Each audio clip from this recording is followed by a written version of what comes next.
పశ్చిమాసియాలో నెలకొన్న ఉద్రిక్తతలు, పెరుగుతోన్న ముడి చమురు ధరల ప్రభావం సామాన్యుడిపై గట్టిగానే పడుతోంది.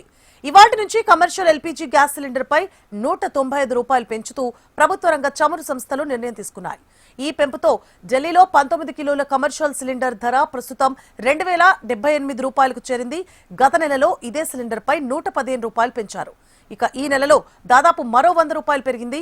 పశ్చిమాసియా యుద్ధ నేపథ్యంలో భారత్ వ్యాప్తంగా ఎల్పీజీ కొరత ఏర్పడింది. ఈ క్రమంలోనే సిలిండర్ ధరలు పెరుగుతున్నాయి. అయితే డొమెస్టిక్ గ్యాస్ సిలిండర్ల ధరలో ఎలాంటి మార్పులు జరగలేదు. దీంతో గృహ వినియోగదారులు ఊపిరి పీల్చుకున్నారు.